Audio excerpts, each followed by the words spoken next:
Hare Krishna, everybody. Dear devotees, welcome back to the daily readings of Srila Prabhupada's books. Today my voice is not so good, but it's for a good reason. We're proof hearing the Chaitanya Charitamrita, everybody knows that, for the audio book, for the BBT. And yesterday and today we read my favorite chapters, the Glories of Srila Haridas Thakur and the second meeting of Sanatana Goswami and Lord Chaitanya and Jagannath Puri. And these are my favorite chapters in all of Prabhupada's books, and I can't help but feel emotional. Hare Krishna, thank you. So welcome to the live studios right here in Hive, translated into Anglo-Saxon as Haven, Kent, southeast England, just near the English Channel, which is visible from our window. I'm looking at it right now. It's a very peaceful place, fresh air, and now it's been made a pilgrimage place because of the constant reading every day of Srila Prabhupada's books. We just finished Chaitanya Charitamrta, and now we're on to the Brhad Bhagavatamrta. And Sanatana Goswami is the author, and I feel very close to him because I helped to edit this book. So I've done some personal service for him. And we heard today how Lord Chaitanya tested Sanatana Goswami and embraced him and cured him of his itching sores disease, and spoke very wonderfully about him. And then he spoke very wonderfully about Srila Haridas Thakur, and it was so transcendently beautiful. It's hard for me to maintain my equilibrium. Hare Krishna. So anyway,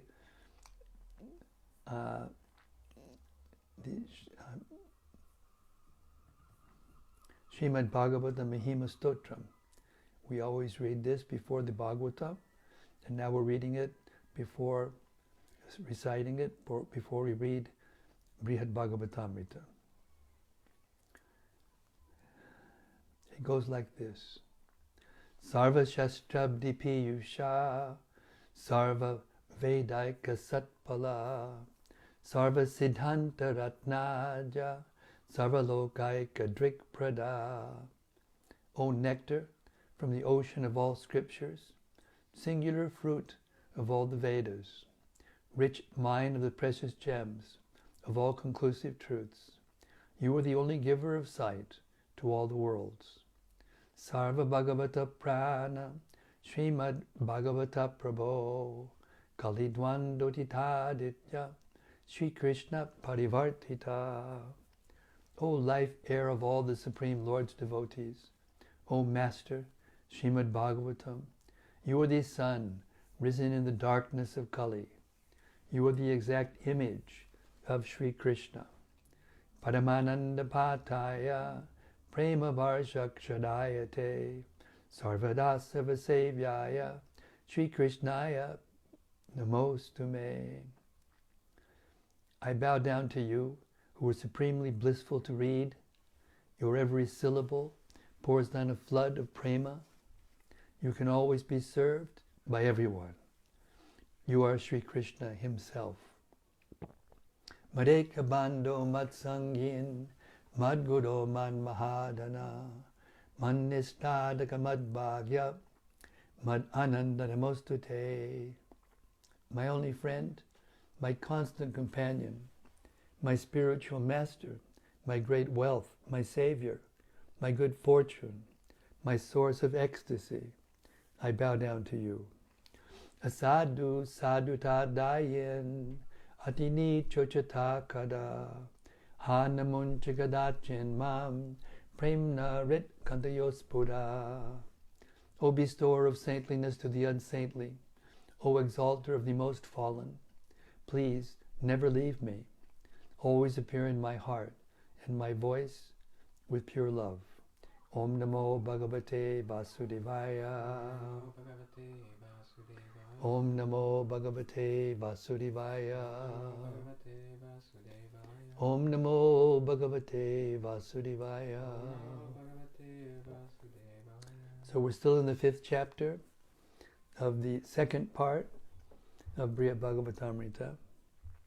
Did I say second? Fifth chapter of the second part of Brhad Bhagavatamrta. Narada Muni is enlightening Gopakumar about Goloka Vrindavan, his ultimate destination. Gopakumar is a pure devotee, eligible to go to Goloka Vrindavan. And we've heard how rare it is from Narada Muni.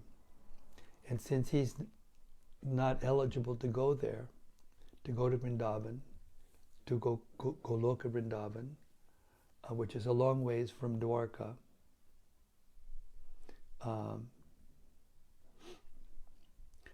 Narada Muni is there in the house of Uddhava, and because Uddhava's been there and he knows about the relationships and he's seen for himself, so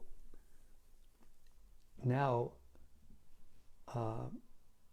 Gopakumar is going to explain to his student, the Brahmana from Mathura, how Narada Muni passed over to Uddhava and begged him to explain more than he can to Gopakumar, to prepare him. We're reading from text 182. Sri Gopakumar said, having spoken thus, Narada embraced Uddhava and begged him with great humility in a plaintive and prayerful voice, please tell us something about this. Text 183. Uddhava, moved by pure love, bowed his head low again and again. He then said, at every instant I offer my respects to the dust from the feet of the women of Nanda's Braja. Commentary. Uddhava knew exactly what Narada was referring to. With intense feeling, he bowed his head to the floor and then lifted his head and began to sing the glories of the gopis.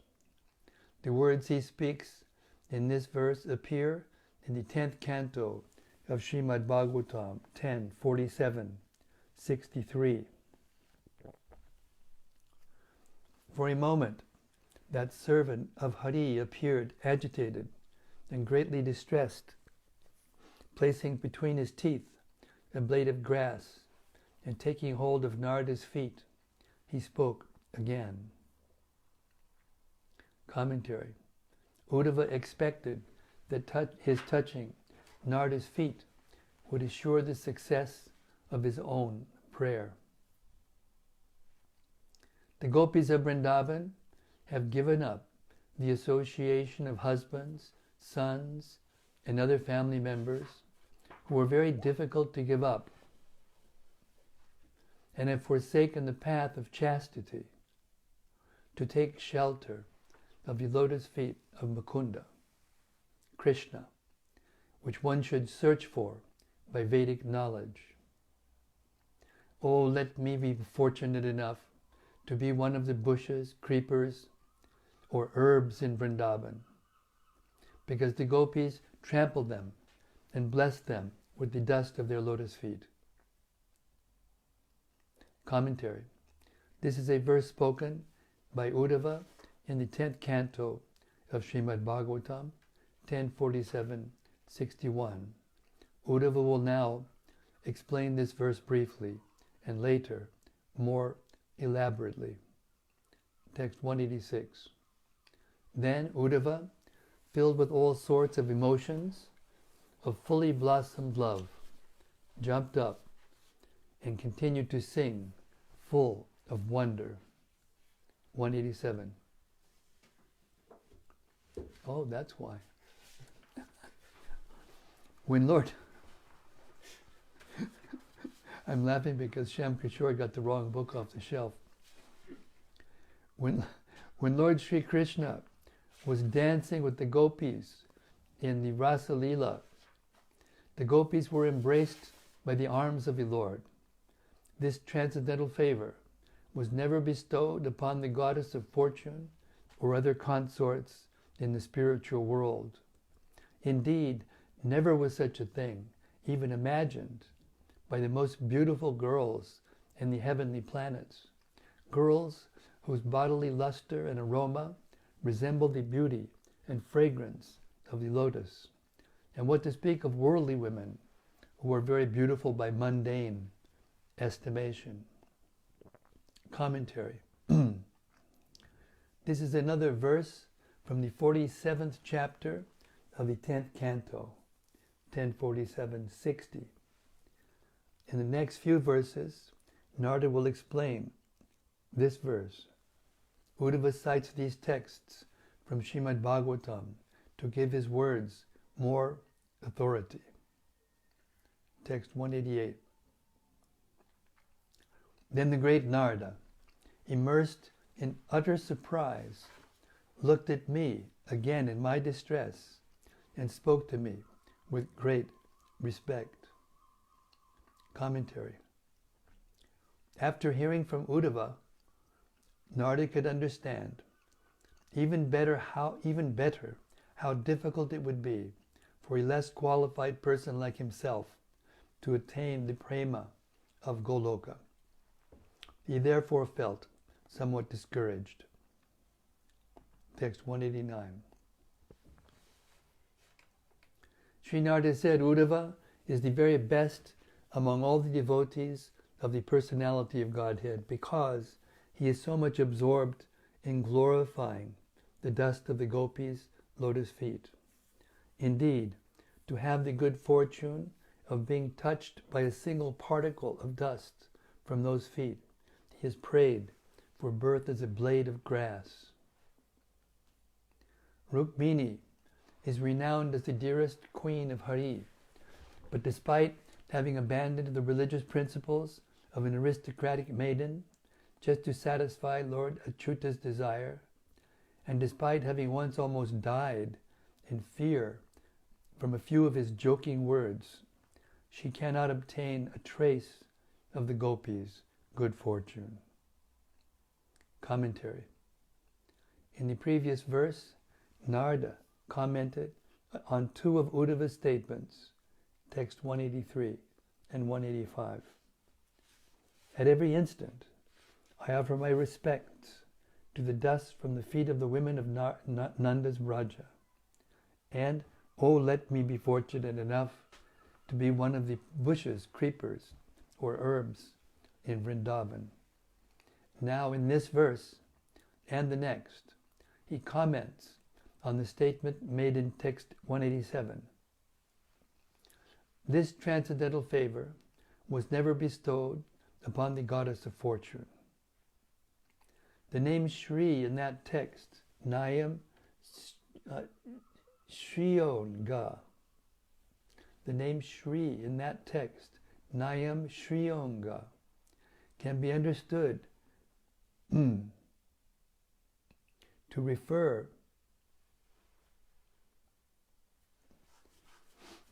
excuse me, I was just getting more light on my screen. The name Shri in that text, Nayam Shrionga, can be understood to refer either to the consort of Lord Narayana or to Rukmini, Krishna's first queen in Dwarka. When Uddhava first spoke this verse, during his visit to Gokula, Rukmini and Krishna were not yet married. But in the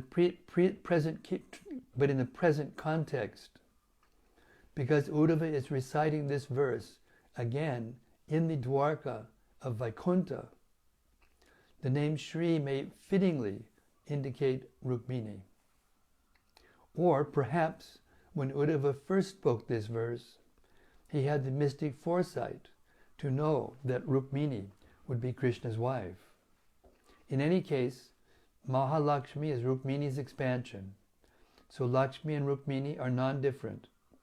Both of them, therefore, may be called Hari Priya.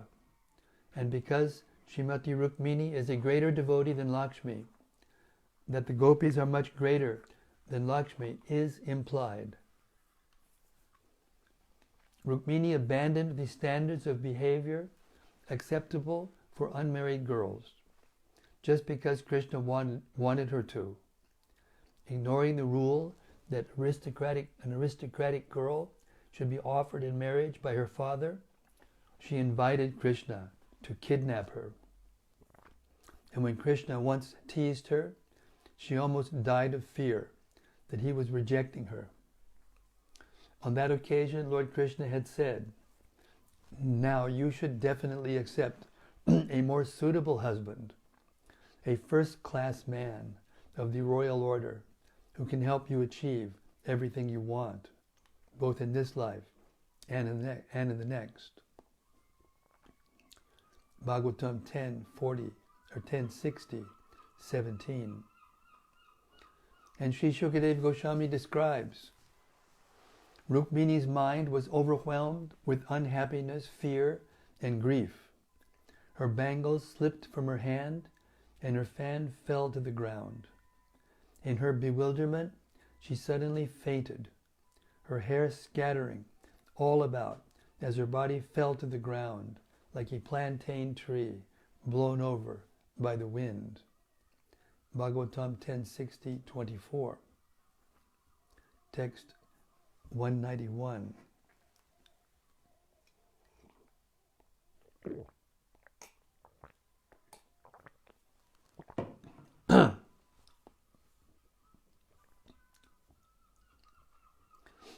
Though as attractive as the women of heaven, how can even the best of Krishna's queens compare to the gopis?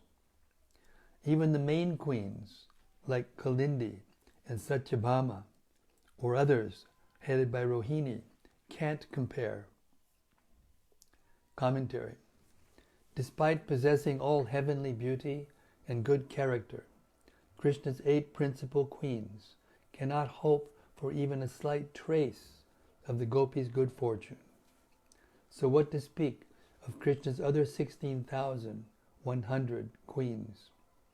Indeed, Swar Yoshitam Nalina Ganda Rucham Kutonyaha. Never was such good fortune even imagined by the most beautiful girls in the heavenly planets. Girls whose bodily luster and aroma resemble the beauty and fragrance of the lotus. Bhagavatam 10:47-60. The supreme goddess of fortune, Sri Rukmini, sometimes embraces Krishna, but she cannot achieve the same favor Krishna bestows upon the gopis. Therefore, since Kalindi and the other queens are inferior to Rukmini, how can those queens expect such favor? Text 192. I am just an insignificant creature. What right do I have to even try to describe the glories of the gopis? Even so, my ill-mannered tongue cannot stay still. So Narada speaking now. O son of a cowherd, dear friend of the Lord of Braja, among Krishna's devotees, in pure love, this Uddhava is the most exalted. By his good fortune, he has attained the essence of the Lord's mercy. In Braja, he has seen the extent of the gopis' love for Krishna. 194. Uddhava received from the gopis such mercy that in their company he even forgot about his companionship with Krishna. So whatever he concludes about them and whatever he does or says will be altogether right. Commentary. Uddhava, being the best prema bhakta of Lord Brajanath, is blessed with Krishna's exceptional mercy. Krishna has drawn Uddhava very close to him because the Lord considers Uddhava especially worthy of his kindness. Uddhava attained this perfection by seeing in Vrindavan the exalted love the gopis have for Krishna and by obtaining the gopis' blessings. The gopis disclosed to Uddhava their most confidential ecstasies. In Uddhava's own words, O most glorious gopis, you have rightly claimed the privilege of unalloyed love for the Transcendental Lord. Indeed, by exhibiting your ecstasy of separation from Him, you have shown me great mercy. Bhagavatam 10:47-27. Srila Sridhar Swami in this commentary, on this verse, gives his paraphrase. Bhagavat prema sukha pradarshanena mamaiva mahan anugraha kritaha. By showing the joy of your love for the Supreme Lord, you have greatly favored me. Being in the company of the gopis and staying in Gokula for a long time strongly affected Uddhava, so much so that he forgot his association with Krishna, with whom he had been friends since childhood. Text 195.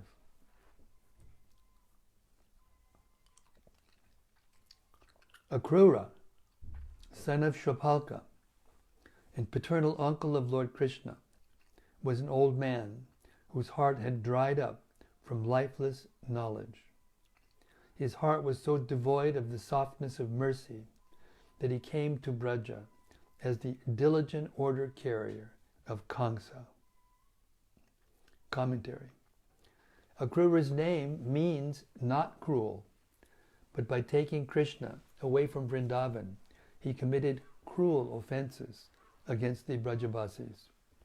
He may have been Krishna's uncle, but according to Uddhava, his heart was completely dried up by knowledge, untouched by the rasas of devotional service. Being an old man, Akrura couldn't even make an outward show of being a connoisseur of rasas, and therefore, because he had no appreciation for the ecstatic mood of Braja Prema, he accepted the task of dragging Krishna away from Braja. Text 196. Yet while meditating on the two lotus feet of Krishna, he began to speak of Krishna's supremacy, and with his heart tossing and turning from describing the super excellent glories of the gopis, he was blind to his own audacity. Text 197. Akrura thought, those lotus feet are worshipped by Brahma, Shiva, and all the other demigods, by the goddess of fortune, and also by the great sages and Vaishnavas. Upon those lotus feet, the Lord walks about the forest while herding the cows with his companions, and those feet are smeared with the kumkum from the gopis' breasts. Commentary. This feat from Srimad Bhagavatam 10:38-8 expresses one of the thoughts Akrura had while on the road to Vrindavan. The person of whom Akrura speaks, he mentions one after another. The persons of whom Akrura speaks, he mentions one after another in order of their increasing greatness. Were he not to mention them in this way, his praise would be as ridiculous as praise given to the same person for being a great Brahmana and then a great king.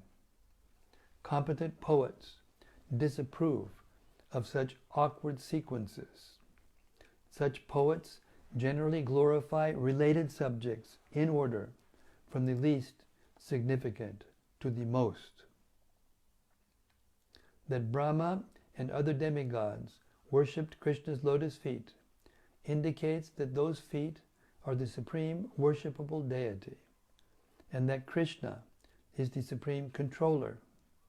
The goddess Lakshmi, who bestows all riches simply by her sidelong glance, also worships Krishna's feet, which indicate that Krishna's feet possess the extreme limit of good fortune.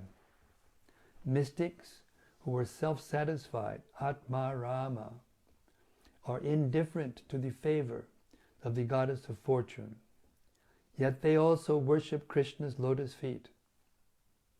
This means that to obtain Krishna's feet is the highest goal of life. And apart from great mystics, also worshipping Krishna's feet are the devotees interested only in pure devotional service to the Supreme Person. Such devotees are much greater than the Atmarama mystics, because pure devotees do not care for liberation. This also implies that Krishna is the most generous giver of charity, because to such pure devotees he gives away even his very self. Sages busy in the cultivation of karma and jnana have no time to worship the personality of Godhead's lotus feet. They lack the special knowledge that would inspire them to begin such worship, and they also lack the spiritual strength needed for devotional service. But karmi and jnani sages who associate with pure Vaishnavas can receive the Vaishnava's mercy and thus acquire the requisite knowledge and strength. In other words, the devotees of the Supreme Lord are superior to non-devotee sages.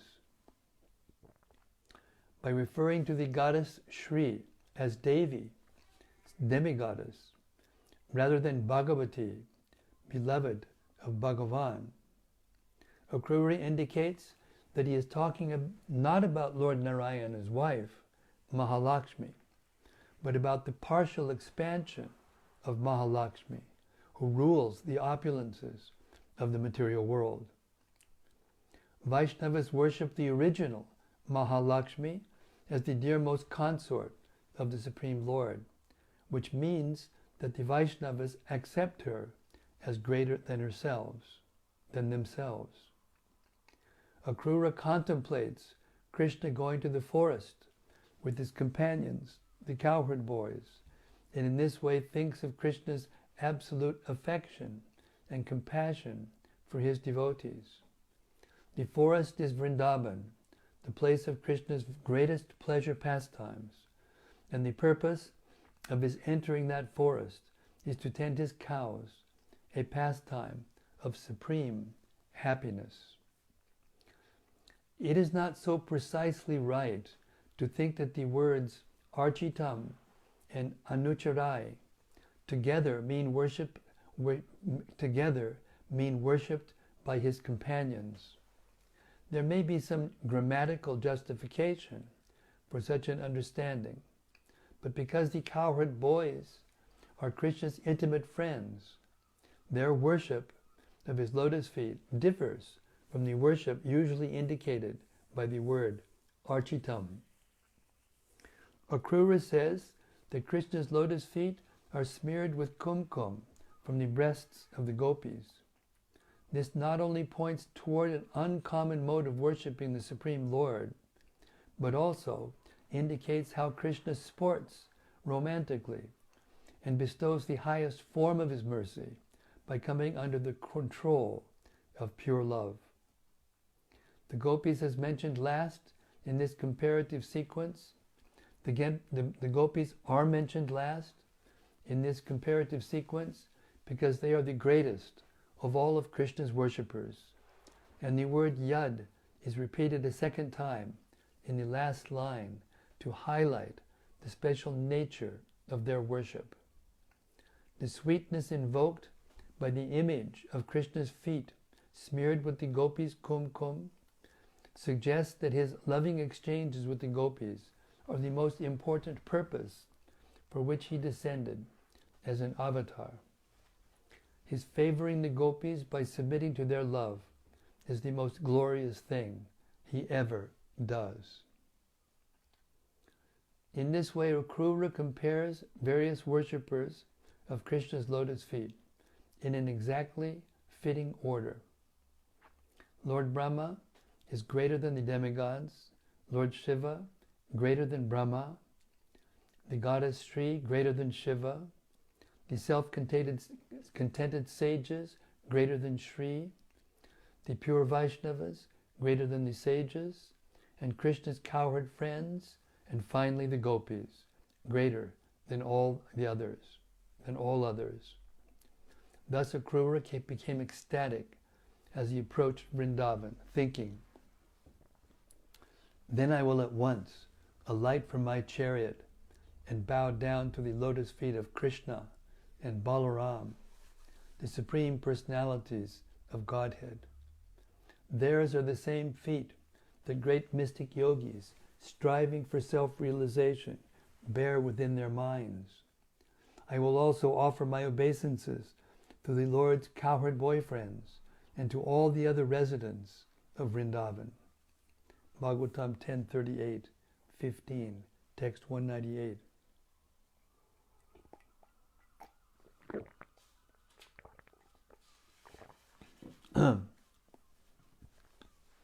And when I have fallen at his feet, the Almighty Lord will place his lotus hand upon my head. For those who seek shelter in him, because they are greatly disturbed by the swift, powerful serpent of time, that hand removes all fear. Commentary. Akrura also speaks this verse and the next in the 10th canto of Srimad Bhagavatam 10:38, 16 and 17. The words Kala Bhujanga suggest that persons who are serious about achieving liberation fear the force of time. In another sense, however, the words Kala Bhujanga refer to liberation itself, comparing it to an all-devouring python, or still another meaning of Bhujanga, a profligate man. A profligate man may boldly enter another person's house and refuse to leave, even if the owners tried to expel him. Similarly, even though by the strength of Vaishnava association, a liberated soul may come to understand the paltriness of liberation and try to reject it, liberation may still persist in its hold on him. Text 199.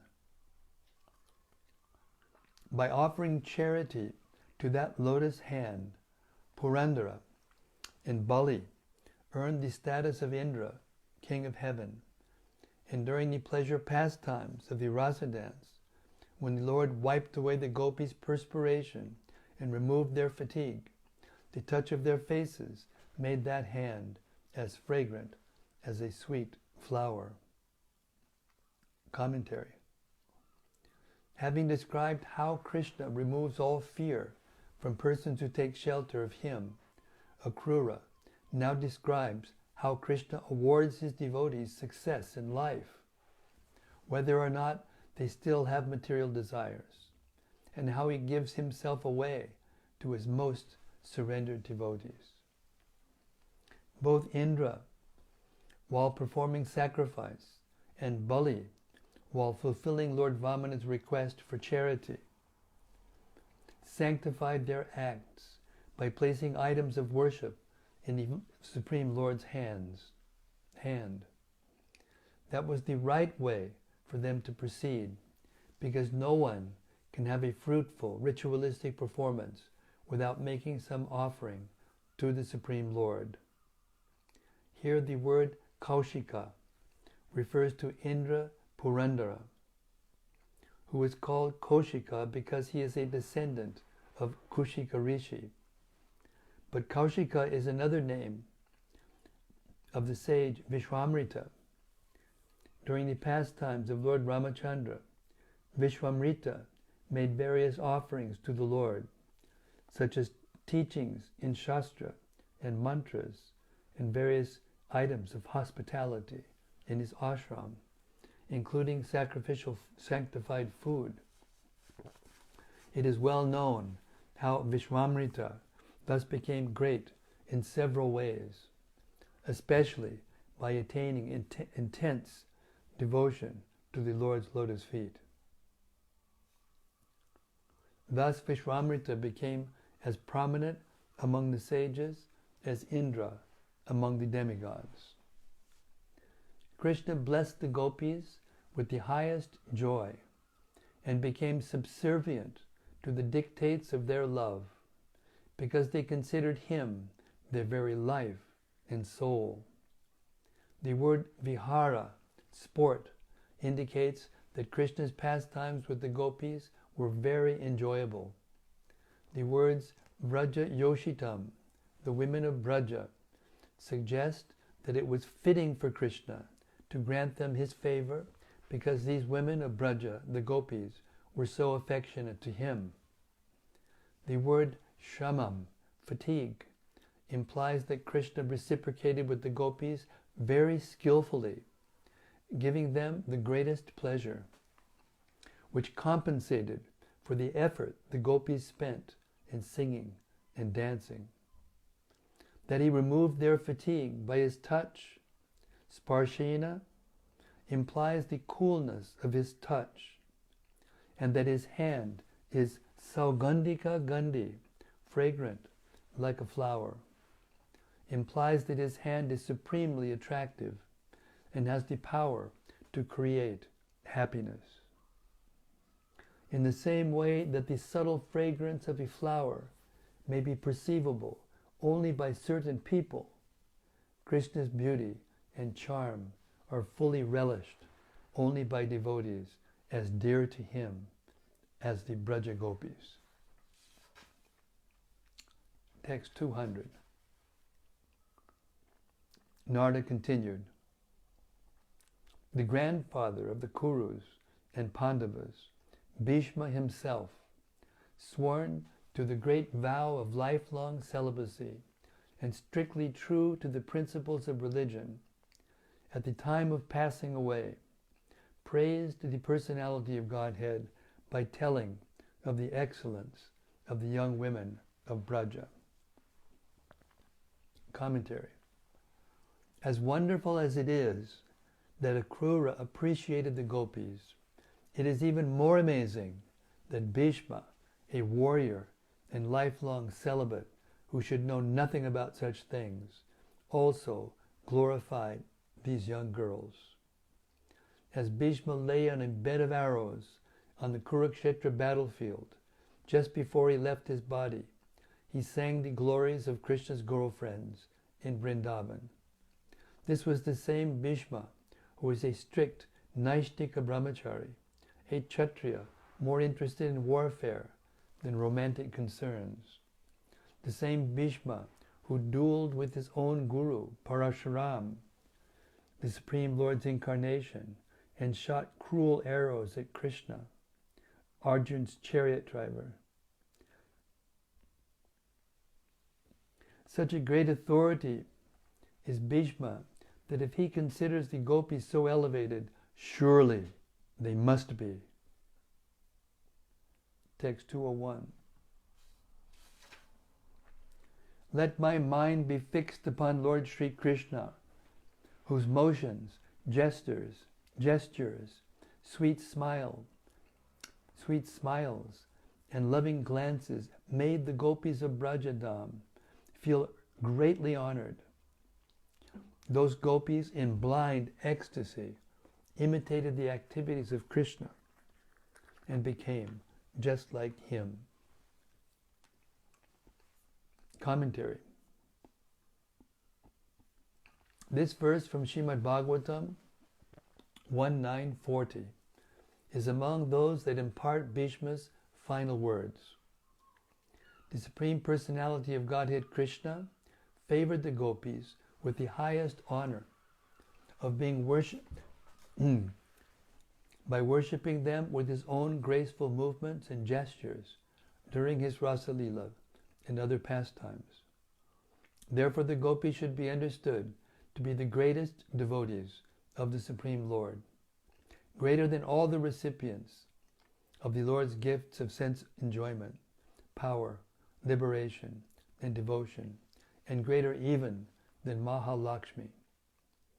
When Krishna left the gopis at the beginning of the rasa dance, in their ecstatic madness, they became as if blind. In other words, they lost their ability to see the means and ends of happiness in this world and the next. In that state, they became just like him. That is to say, they entered a special kind of trance in which their bodies assumed many of his excellent qualities, Prakriti Magan. The gopis fixed in the Satchidananda spiritual trance,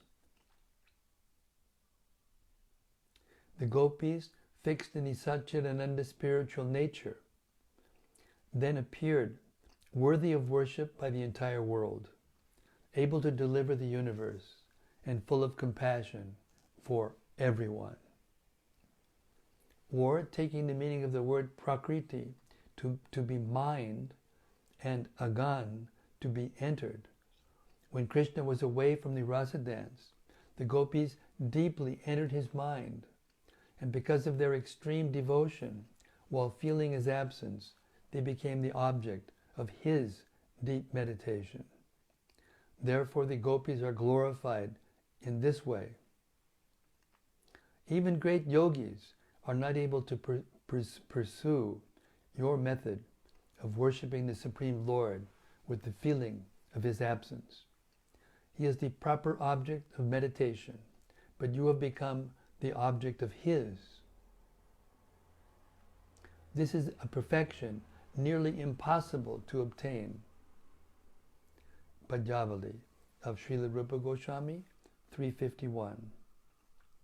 Though Krishna is the supreme goal, rarely achieved, of powerful lords of the universe, like Brahma and other demigods, of self-satisfied yogis like Sanaka and his brothers, of pure devotees like Narada, and of beloved consorts like the goddess Lakshmi, Krishna truly worships the gopis, endeavoring to attract them with his unprecedented and splendid pastimes. When the gopis are maddened in the height of their love and separation, they cannot discern right from wrong, and so they imitate Krishna's activities and invade Krishna's own mind. Thus they are surely the greatest of all Vaishnavas. And to be the only object of desire for these greatest of Vaishnavas, Krishna must be the Supreme Person. Thinking like this, Bhishma, filled with ecstasy at the time of his passing away, prayed that Sri Gopinath be present before his eyes as he left his body. Hare Krishna. 8 o'clock, 8:01, time to stop.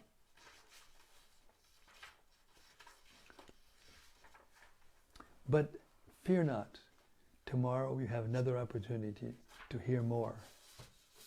Hare Krishna. Okay, if anybody's still conscious after that, I'll be a little surprised, but let's go. Let's hear some reflections, some comments, some discussion. Try to understand this.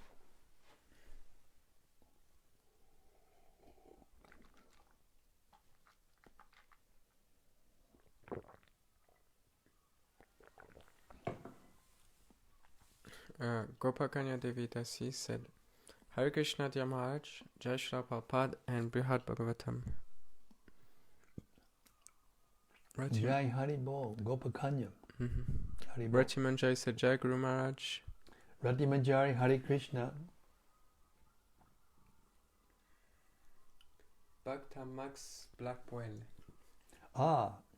This is Madanadaha. Jai Guru Dev.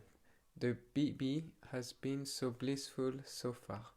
We've been listening almost every day, but not always live.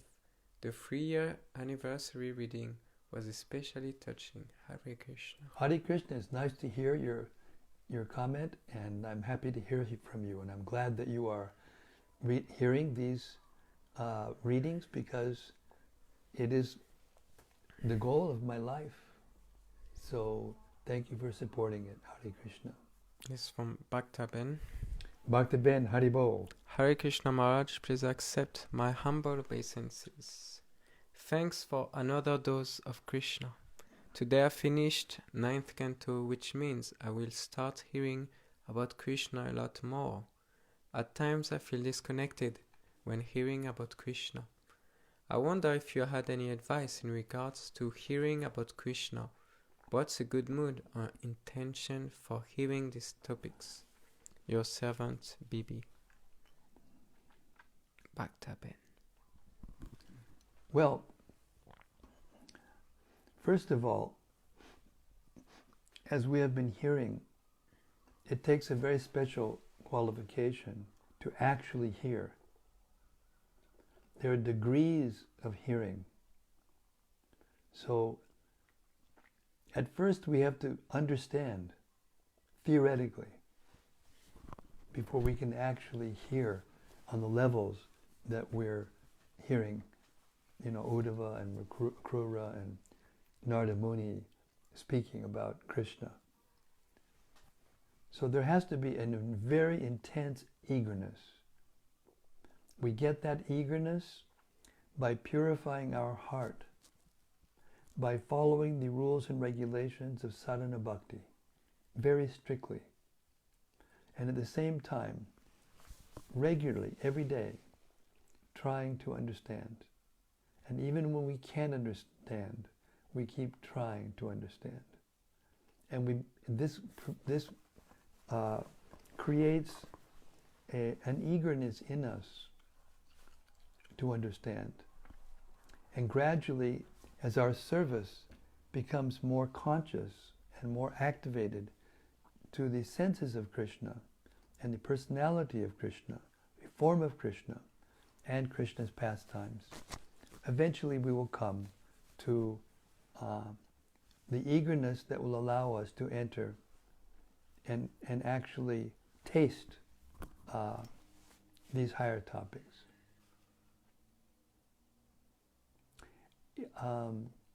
It's rare. It's a rare person. So no one should feel discouraged, even if you can't understand it right away. Even if it takes a long time, it's worth it. Anyone who wants to do something very substantial in this world, they have to work very hard.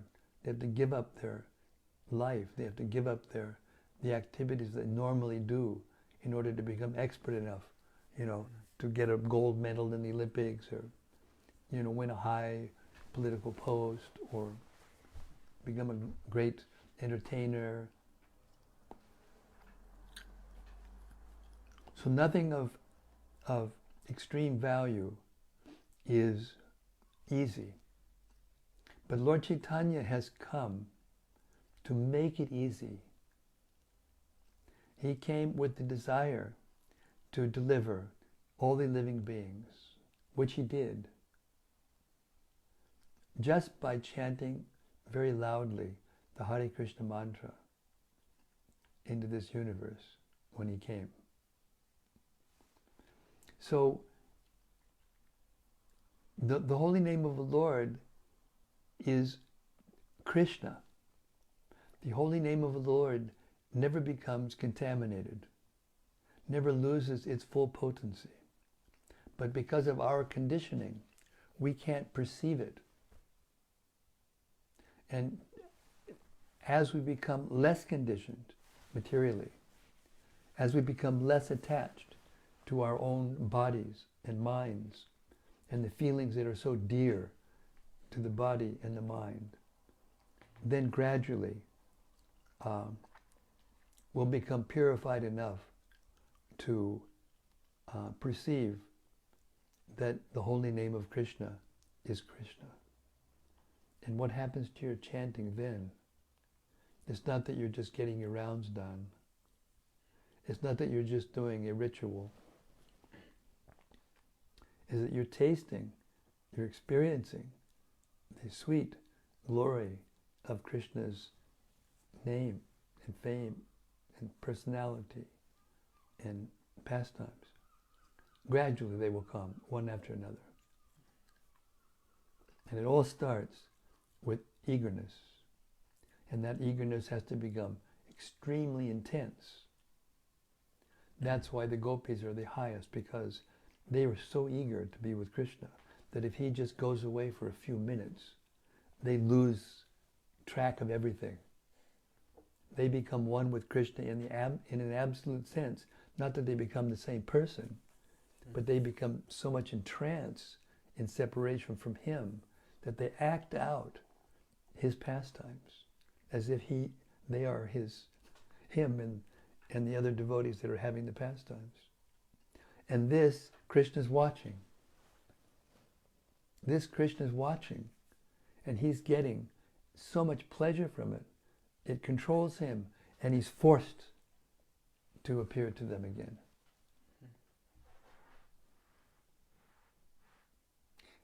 Therefore they own him. And that is beyond the beyond of our understanding. God, the owner of everything, is being owned by one of his devotees, or a group of his devotees. Hare Krishna. Jai Shri Devi Dasi said, thank you, Maharaj.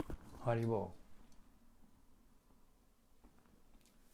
Anandamurti Devidasi, so high topic. Thank you so much for reading, Gurudev. Hare Krishna. Anandamurti, keep up the good work. Keep preaching in Japan, land of the rising sun. Krishnangi Mulda said, Hare Krishna Maharaj, Who? thank you. Krishnangi. Oh, Krishnangi, more, yeah. Haribol. Laura Pauline Gentil. Namaste. Namaste. Bhaktin Laura. Okay, thank you so much. Pretty much on time. Thanks for the attention and the eagerness to hear. Sri Brhad Bhagavatamrta ki jai. Samaveda Bhakta Brinda ki jai. All glories to the assembled devotees. All glories to the assembled devotees. All glories to the assembled devotees. Gaur, Premanandi, Hari Hari Bol. See you tomorrow night. Tomorrow, same subject, same time, same topic. The creme de la creme de la creme, because this is it. Hare Krishna.